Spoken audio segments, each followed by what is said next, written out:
É hora, como costuma acontecer ao domingo, para falarmos das estrelas e dos planetas. Ora, vamos para a última fronteira. Miguel, bom dia. Bom dia, Daniel. Vamos então para os fenómenos astronómicos. Já não vamos falar do eclipse e da lua de sangue, já lá vai, mas vamos falar de algo muito interessante que tem a ver com a prova de que Einstein tinha razão, mais uma vez, não é? Há tantos anos, como é que com um pensamento, com uma dedução, ele conseguia ter ideias que só agora é que é possível provar. É verdade. E estamos a descobrir que Einstein estava certo em todas as partes do cosmos, autenticamente. Já é a terceira notícia que nós trazemos aqui a este espaço em que refere Einstein e os locais muito precisos do cosmos em que foram testadas as suas teorias e, de facto, ele tem estado constantemente certo. E as imagens e vídeos que nós vamos ver correspondem ou mostram-nos, levam-nos até ao coração da Via Láctea. Olha, esta investigação começou há 26 anos, éramos eu e tu umas crianças, autenticamente, quando começou esta investigação que tentou perceber o comportamento orbital de um conjunto de estrelas que orbita o supermaciço buraco negro que se encontra no coração de Via Láctea. É um buraco negro que nós já conhecemos há algum tempo, tem aproximadamente 4 milhões de vezes a massa do Sol e é o laboratório perfeito para testar a teoria da relatividade de Einstein. E porquê? Porque aquilo que nós sabemos hoje em dia é que, ao nível da física, quando nós entramos para zonas onde temos entidades com grandes massas e a grandes velocidades, nós temos que aplicar uma física diferente da de Newton. Não é que a de Newton esteja errada, não tem nada a ver. Temos é que aplicar uma outra física a situações, a contextos muito específicos e, lá está, grande massa e grandes velocidades. O mesmo acontece no universo, na escala inversa. Em distâncias, em dimensões subatómicas, nós também temos uma física mecânica quântica que tenta explicar precisamente algo muito diferente. E, Daniel, é quase como entrar numa Alice no País das Maravilhas. Neste caso é Einstein no País das Maravilhas. E, portanto, registar estas observações que nós estamos a ver no coração da Via Láctea é uma proeza tecnológica também, porque o coração da Via Láctea está rodeado de poeira, muitíssima poeira, em que nós temos que, primeiramente, estudar com vários comprimentos de onda aquilo que se passa para lá daquela poeira.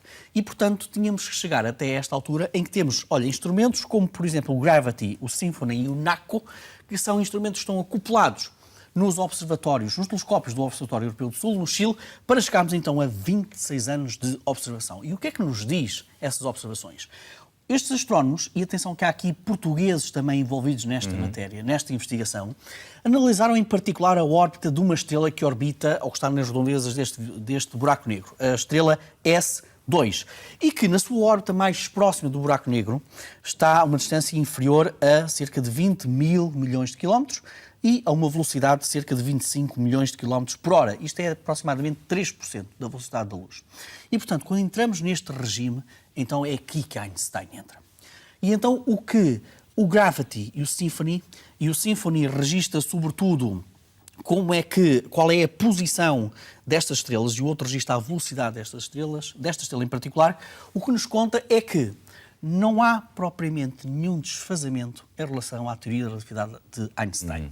Ou seja, quando nós aplicamos a física de Newton para explicar aquela órbita daquela estrela, ela desvia-se de Newton, mas encaixa-se perfeitamente naquilo que é a teoria da relatividade de Einstein, nomeadamente aquilo que os astrónomos designam como o desvio para o vermelho gravitacional, ou seja, à medida que orbita o buraco negro, há um desvio para o vermelho na luz que emana desta própria estrela. E, portanto, são 26 anos para chegarmos à confirmação que Einstein estava novamente correto e o grande desafio neste momento da astronomia é encontrar também laboratórios deste tipo, noutro tipo de condições, que nos permitam verificar se Einstein está novamente correto.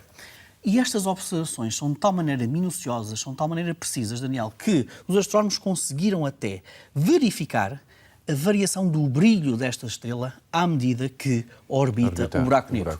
Será que um dia estas estrelas vão parar no buraco negro?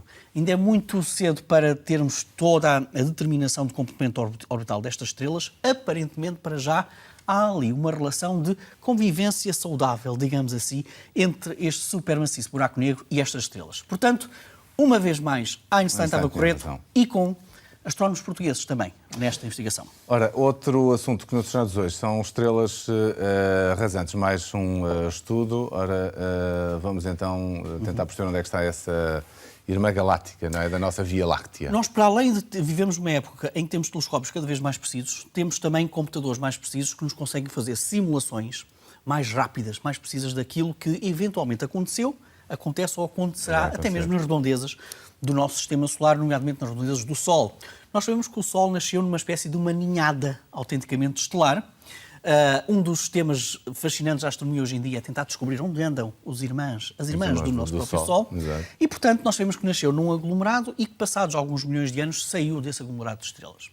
Ora, o que é interessante é tentar descobrir se as estrelas que andaram nas redondezas do Sol tiveram ou não influência na formação do sistema solar, nomeadamente na influência na órbita dos pontos, dos corpos mais distantes do sistema solar.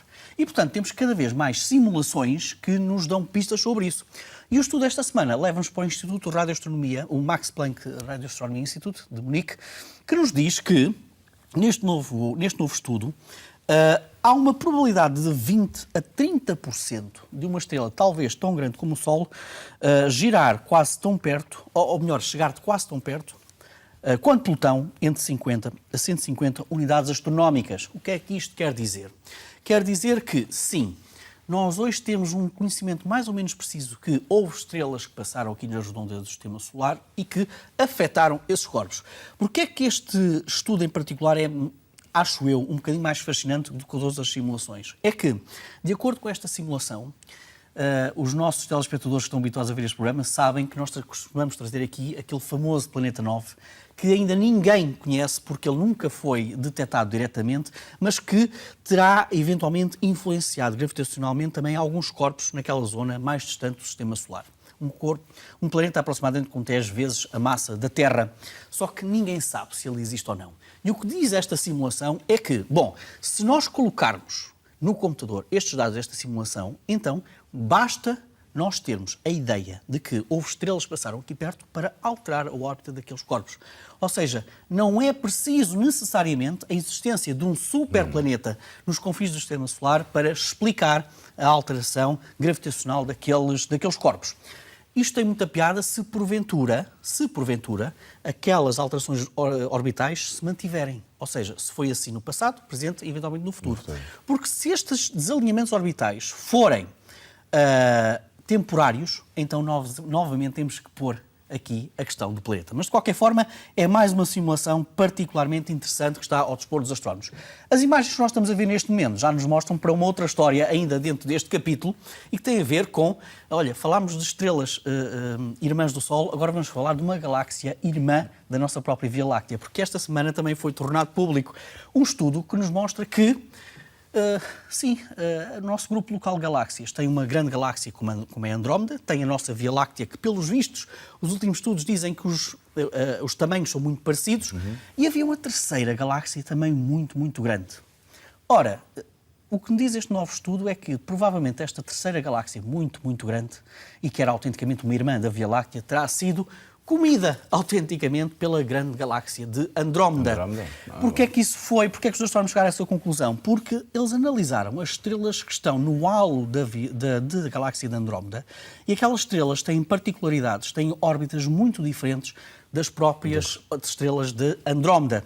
E, portanto, mais uma vez, quando simulam o que terá acontecido, o que eles contam é uma história muito interessante. Esta galáxia que foi devorada há cerca de 2.000 milhões de anos, até lhe batizaram com o nome de M32P, era provavelmente até 20 vezes maior do que qualquer uma das galáxias com quem a nossa Via Láctea interagiu. E, portanto, nesses 2.000 milhões de anos aproximou-se perto demais de Andrómeda. E, portanto, acabou por engoli-la. Estes estudos são muito interessantes porque nós sabemos também que a galáxia de Andrómeda e a nossa própria galáxia estão num bailado gravitacional que os vai aproximar cada vez mais. E, portanto, daqui a 4.000 milhões de anos, olha, menos ano ou mais ano, também poderá acontecer a mesma coisa. Olha, uma última imagem da semana, afinal, a água em Marte.